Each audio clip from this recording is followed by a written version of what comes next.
എല്ലാവർക്കും നമസ്കാരം. കാട്ടാൽ P S C എന്ന എൻ്റെ യൂട്യൂബ് ചാനലിലേക്ക് നിങ്ങൾക്ക് ഏവർക്കും സ്വാഗതം. SCRT സീരീസിലെ 3ാമത്തെ ക്ലാസ്സാണ് നമ്മളിന്നിവിടെ ചെയ്യാൻ പോകുന്നത്. എല്ലാവർക്കും ക്ലാസ്സിലേക്ക് 9th സ്റ്റാൻഡേർഡ് ജോഗ്രഫി ക്ലാസ് 3ാമത്തെ ക്ലാസ്സിലേക്കാണ് നമ്മളിപ്പോൾ പോകാൻ പോകുന്നത്. നമ്മുടെ ഉത്തരപർവ്വത മേഖലയെ പറ്റി കുറച്ച് കാര്യങ്ങൾ മുൻപത്തെ ക്ലാസ്സിൽ പറഞ്ഞിട്ടുണ്ടായിരുന്നു. എന്നാലും കുറച്ച് കാര്യങ്ങൾ ഈ ക്ലാസ്സിൽ പറയാനുണ്ട്. പറഞ്ഞിട്ട് മാത്രമേ ക്ലാസ്സിലോട്ട് പോകുന്നുള്ളൂ. അപ്പം പറയാനുള്ള കാര്യം എന്ന് വെച്ച് കഴിഞ്ഞാൽ, ഇന്ത്യ സ്ഥിതി ചെയ്യുന്ന വൻകരയാണ് ഏഷ്യ. ഏഷ്യ വൻകരയിലെ ഒരു വൈവിധ്യമുള്ള ഒരു രാജ്യമാണ് നമ്മുടെ ഇന്ത്യ. ഏഷ്യ വൻകരയിൽ തന്നെ ഏറ്റവും നല്ല വൈവിധ്യമുള്ള പ്രകൃതി രമണീയമായ ഒരു രാജ്യമാണ് നമ്മുടെ ഇന്ത്യ. ഭൂപ്രകൃതി കൊണ്ട് വളരെയധികം വിശേഷണമുള്ള രാജ്യം കൂടിയാണ് നമ്മുടെ ഇന്ത്യ. ഇന്ത്യ സ്ഥിതി ചെയ്യുന്നത് ഏഷ്യ വൻകരയിലാണെന്ന് നമുക്കറിയാം. അപ്പം ഇന്ത്യ സ്ഥിതി ചെയ്യുന്ന ഏത് വൻകരയിലാണ്? ഏഷ്യ വൻകരയിലാണ്. ഏഷ്യ വൻകരയിലാണ് നമ്മുടെ ഇന്ത്യ സ്ഥിതി ചെയ്യുന്നത്. ഏഷ്യൻ ഭൂഖണ്ഡത്തിൽ ഇന്ത്യയുടെ സ്ഥാനം എന്ന് പറഞ്ഞാൽ തെക്കാണ്. അപ്പൊ ഏഷ്യൻ ഭൂഖണ്ഡത്തിൽ ഇന്ത്യയുടെ സ്ഥാനം തെക്കാണ്. ഏഷ്യൻ ഭൂഖണ്ഡത്തിൽ ഇന്ത്യയുടെ സ്ഥാനം തെക്കാണ്. ഇന്ത്യ സ്ഥിതി ചെയ്യുന്ന ഭൂഖണ്ഡമാണ് ഏഷ്യ. അപ്പോൾ അടുത്ത് പറയാനുള്ളത്, ഇന്ത്യ സ്ഥിതി ചെയ്യുന്ന ഭൂഖണ്ഡമാണ് ഇന്ത്യൻ ഉപഭൂഖണ്ഡം. ഇന്ത്യൻ ഉപഭൂഖണ്ഡമാണ്. അപ്പൊ ഇന്ത്യ സ്ഥിതി ചെയ്യുന്ന ഉപഭൂഖണ്ഡമാണ് ഇന്ത്യൻ ഉപഭൂഖണ്ഡം. ഇന്ത്യൻ ഉപഭൂഖണ്ഡത്തിൽ ഇന്ത്യ മാത്രമല്ല, വേറെ കുറച്ച് രാജ്യങ്ങളൂടെ ഉണ്ട്. അപ്പൊ നമുക്ക് ആ രാജ്യങ്ങൾ ഏതാണെന്ന് നോക്കാം. ഒന്ന് ഇന്ത്യയാണ്, ഒന്ന് നേപ്പാൾ, ഒന്ന് ബംഗ്ലാദേശ്, ഒന്ന് മാലിദ്വീപ്, ഒന്ന് പാകിസ്ഥാൻ, ഒന്ന് ഭൂട്ടാൻ, ഒന്ന് ശ്രീലങ്ക. അപ്പം ഇന്ത്യ ഉണ്ട്, നേപ്പാൾ ഉണ്ട്, ബംഗ്ലാദേശ്, മാലിദ്വീപ്, പാകിസ്ഥാൻ, ഭൂട്ടാൻ, ശ്രീലങ്ക. ഇത്രയും രാജ്യങ്ങളാണ് ഇന്ത്യൻ ഉപഭൂഖണ്ഡത്തിൽ ഉൾപ്പെടുന്നത്. ഇതിൽ ഏറ്റവും വലിയ രാജ്യം എന്ന് പറഞ്ഞാൽ ഏതാണ്?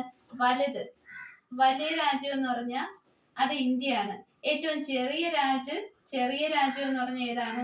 മാലിദ്വീപാണ്. അപ്പൊ ഏറ്റവും വലിയ രാജ്യം ഇന്ത്യയും ചെറിയ രാജ്യം മാലിദ്വീപാണ്. അപ്പം ഇന്ത്യൻ ഉപഭൂഖണ്ഡത്തിലെ ഏറ്റവും വലിയ രാജ്യം ഇന്ത്യയാണ്, ചെറിയ രാജ്യം മാലിദ്വീപാണ്.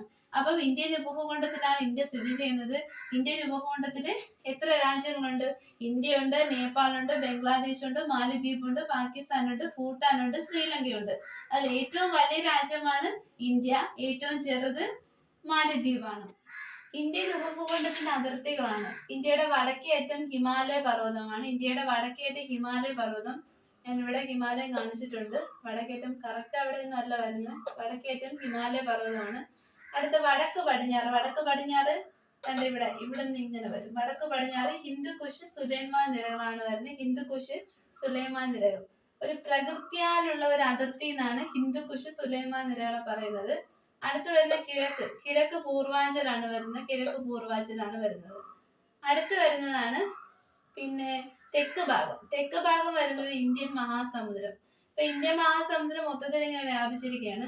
അതിൽ ബംഗാൾ ഉൾക്കടൽ എന്ന് പറഞ്ഞാൽ കിഴക്ക് ഭാഗത്ത് ബംഗാൾ ഉൾക്കടലും പടിഞ്ഞാറ് ഭാഗത്ത് അറബിക്കടലുമാണ്. അതാണ് ഇന്ത്യൻ ഉപഭൂഖണ്ഡത്തിന്റെ അതിർത്തികൾ എന്ന് പറയുന്നത്. വടക്ക് ഭാഗം ഹിമാലയ പർവ്വതവും കിഴക്ക് പൂർവാചലും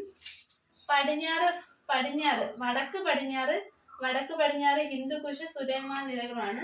തെക്ക് ഭാഗം ഇന്ത്യൻ മഹാസമുദ്രമാണ്. ഇന്ത്യൻ മഹാസമുദ്രം ഇതിങ്ങനെ വ്യാപിച്ചു കിടക്കുന്നുണ്ട്. അതവിടെ ആ ഇന്ത്യൻ മഹാസമുദ്രത്തിന്റെ പറയുമ്പോൾ ഇത് സമുദ്രമായിട്ടുള്ള ഇതാണ്. അത് പറയുമ്പോൾ അടുത്ത് വരാൻ പോകുന്നത് ബംഗാൾ ഉൾക്കടല്. കിഴക്ക് ഭാഗം ബംഗാൾ ഉൾക്കടലും പടിഞ്ഞാറ് ഭാഗം അറബിക്കടലുമാണ്. ഇന്ത്യയുടെ വടക്കേറ്റത്തെ സംസ്ഥാനമാണ് ഹിമാചൽ പ്രദേശ്. മുമ്പ് ഇത് ജമ്മു കാശ്മീർ ആയിരുന്നു. ഇപ്പൊ ജമ്മു കാശ്മീർ യൂണിയൻ ടെറിട്ടറി ആയതോടുകൂടി ഹിമാചൽ പ്രദേശാണ് ഇന്ത്യയുടെ വടക്കേറ്റത്തെ സംസ്ഥാനം. അടുത്ത് പറയാൻ പോകുന്നത് ഇന്ത്യയുടെ തെക്കേറ്റത്തെ സംസ്ഥാനം തമിഴ്നാടാണ്. ഇന്ത്യയുടെ പടിഞ്ഞാറേറ്റത്തെ സംസ്ഥാനം ഗുജറാത്താണ്. ഇന്ത്യയുടെ കിഴക്കേറ്റത്തെ സംസ്ഥാനം അരുണാചൽ പ്രദേശാണ്. പിന്നെ അതുപോലെ തന്നെ ഇന്ത്യയുടെ വടക്കേ അറ്റത്തെ അതിർത്തിയാണ് ഇന്ദിരാകോൾ. ഇന്ത്യയുടെ വടക്കേ അറ്റത്തെ അതിർത്തി ഇന്ദിരാകോളാണ്. ഇന്ത്യയുടെ തെക്കേ അറ്റത്തെ അതിർത്തിയാണ് ഇന്ദിരാ പോയിന്റ്. ഇന്ദിരാ പോയിന്റ് ആണ് ഇന്ത്യയുടെ തെക്കേ അറ്റത്തെ അതിർത്തി. അതിനെ വേറെ രണ്ടു പേരും കൂടി പറയുന്നത് പാഴ്സണൽ പോയിന്റ്, പിഗ്മാലിയൻ പോയിന്റ് എന്നൊക്കെ പറയുന്നുണ്ട്.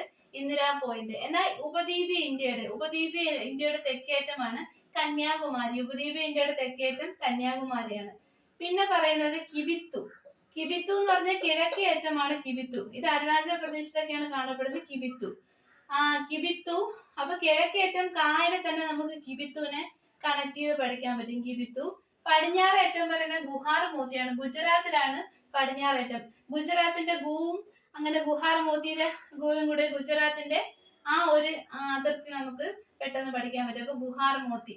അപ്പം വടക്കേറ്റം ഇന്ദിരാ കോളാണ്, തെക്കേറ്റം ഇന്ദിരാ പോയിന്റ് ആണ്, കിഴക്കേറ്റം കിബിത്തു ആണ്, പടിഞ്ഞാറേറ്റം ഗുഹാർ മോത്തിയാണ്. അടുത്ത് ഉത്തരപർവ്വത മേഖല. ഉത്തരപർവ്വത മേഖലയിൽ ഉത്തര മഹാസമതലം, പിന്നെ അതുപോലെ ഉപദ്വീപീയ പീഠഭൂമി, പിന്നെ ഇന്ത്യൻ മരുഭൂമി, ഇതെല്ലാം ഇതിൽ കാണപ്പെടുന്ന കാര്യങ്ങളാണ്. അപ്പൊ അതിനകത്തുള്ളതെന്ന് വെച്ച് കഴിഞ്ഞാൽ ഉത്തരപർവ്വത മേഖലയുടെ തൊട്ട് താഴെ കാണപ്പെടുന്നതാണ് ഉത്തര മഹാസമതലം. ഉത്തരപർവ്വത മേഖലയുടെ തൊട്ട് താഴെ ഉത്തര മഹാസമതലം.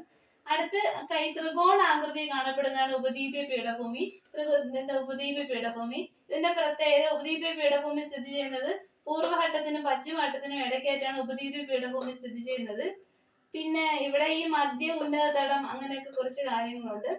പിന്നെ സ്ഥിതി ചെയ്യുന്നത് വെച്ചാൽ താർ മരുഭൂമി. താർ മരുഭൂമി മരുപ്രദേശം എന്ന് പറയുന്നത് താർ മരുഭൂമി ഈ ഭാഗത്തായിട്ട് സ്ഥിതി ചെയ്യുന്നുണ്ട്.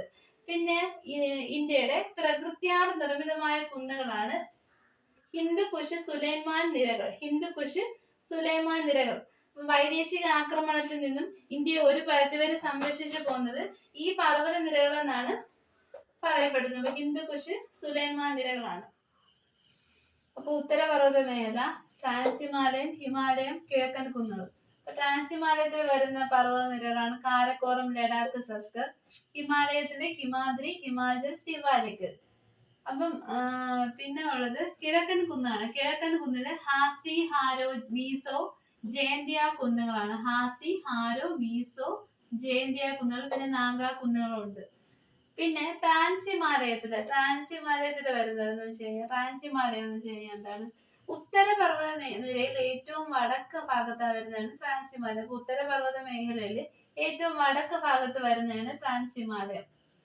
അതിനെ പറയുന്നത് ടിബറ്റൻ ഹിമാലയം എന്നും അറിയപ്പെടുന്നത്. ടിബറ്റൻ ഹിമാലയം എന്നും അറിയപ്പെടുന്നത്. അപ്പൊ ട്രാൻസ് ഹിമാലയത്തിന്റെ പ്രത്യേകത ഉത്തരപർവ്വത മേഖല ഇങ്ങനെയാണെങ്കിൽ ഏറ്റവും വടക്കാണ് എന്തോന്ന് ട്രാൻസ് ഹിമാലയം.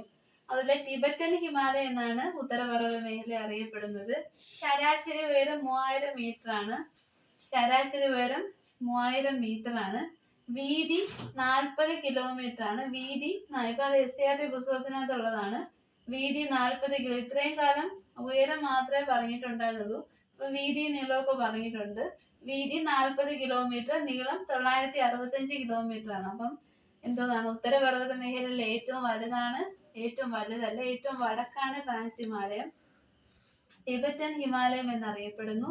ശരാശരി ഉയരം 3000 മീറ്റർ ആണ്. വീതി 40 കിലോമീറ്റർ ആണ്. നീളം 965 കിലോമീറ്റർ ആണ്. കാരക്കോറം നിര ഹിമാലയത്തെ പാമീർ കെട്ടുമായി ബന്ധിപ്പിക്കുന്നു. അപ്പൊ കാരക്കോറം നിരയാണ് ഹിമാലയത്തെ പാമീർ കെട്ടുമായി ബന്ധിപ്പിക്കുന്നത്. അപ്പൊ കാരക്കോറം നിര എന്തോന്നാണ്, ഹിമാലയത്തെ കാരക്കോറം നിര കാണപ്പെടുന്ന ട്രാൻസ് ഹിമാലയത്തിലാണ്. ട്രാൻസ് ഹിമാലയത്തിലെ കാരക്കോറം, ലഡാക്ക്, സസ്കർ. ഈ കാരക്കോറം നിരയാണ് ഹിമാലയത്തെ പാമീർ കെട്ടുമായി ബന്ധിപ്പിക്കുന്നത്. അടുത്ത ട്രാൻസ് ഹിമാലയത്തിന്റെ ഭാഗമായ പർവ്വതനിര അറിയാലോ, കാരക്കോറം, ലഡാക്ക്, സസ്കർ. ട്രാൻസ് ഹിമാലയത്തിന്റെ തെക്ക് കിഴക്ക്, ട്രാൻസ് ഹിമാലയം എവിടെയാണെങ്കിൽ ഇതിന്റെ തെക്ക് കിഴക്കായിട്ട് വ്യാപിച്ചിരിക്കുന്ന 3 സമാന്തര പർവ്വതനിരകളുണ്ട്. ഹിമാദ്രി, ഹിമാചൽ, സിവാലിക്. ഹിമാദ്രി, ഹിമാചൽ, സിവാലിക്.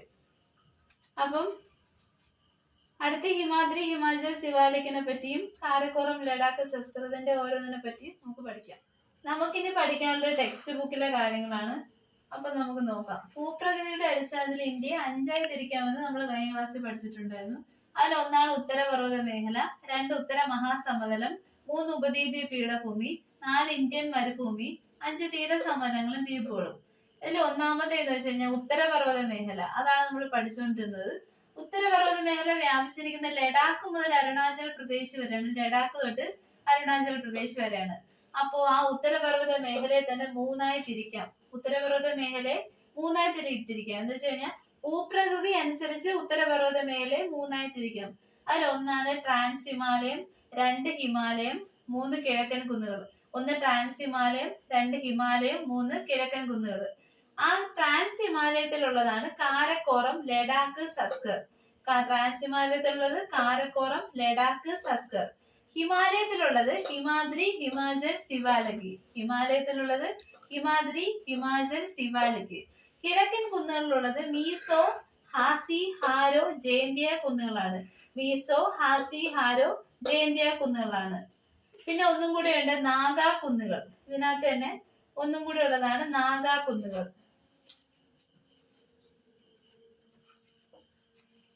നാഗാ കുന്നുകൾ. അതുപോലെ തന്നെ സമുദ്രനിരപ്പിൽ നിന്നും 900 മീറ്ററിന് മുകളിലുള്ള ഭൂപ്രദേശങ്ങളെയാണ് സാധാരണയായിട്ട് പർവ്വതങ്ങൾ എന്ന് പറയുന്നത്. അപ്പൊ സമുദ്രനിരപ്പിൽ നിന്നും 900 മീറ്ററിന് മുകളിലുള്ള ഭാഗങ്ങളെ പർവ്വതങ്ങൾ എന്ന് പറയുന്നു. അപ്പൊ ഒന്നും കൂടി നോക്കാം. ഭൂപ്രകൃതിയുടെ അടിസ്ഥാനത്തിൽ ഇന്ത്യയെ 5ആയി തിരിക്കാം. ഉത്തരപർവ്വത മേഖല, ഉത്തര മഹാസമതലം, ഉപദ്വീപ് പീഠഭൂമി, ഇന്ത്യൻ മരുഭൂമി, തീരസമതലങ്ങളും ദ്വീപുകളും. ഭൂപ്രകൃതി അനുസരിച്ച് ഉത്തരപർവ്വത മേഖലയെ 3ആയി തിരിക്കാം. 1 ട്രാൻസ് ഹിമാലയം, 2 ഹിമാലയം, 3 കിഴക്കൻ കുന്നുകൾ. അതിൽ ട്രാൻസ് ഹിമാലയത്തിലേക്ക് കാരക്കോറം, ലഡാക്ക്, സസ്കർ. ഹിമാലയത്തിൽ ഹിമാദ്രി, ഹിമാചൽ, സിവാലിക്. കിഴക്കൻ കുന്നുകളിൽ മീസോ, ഹാസി, ഹാരോ, ജയന്തിയ കുന്നുകൾ, പിന്നെ നാഗാ കുന്നുകൾ. സമുദ്രനിരപ്പിൽ നിന്നും 900 മീറ്ററിന് മുകളിലുള്ളത് തന്നെയാണ് പർവ്വതങ്ങൾ എന്ന് പറയുന്നത്.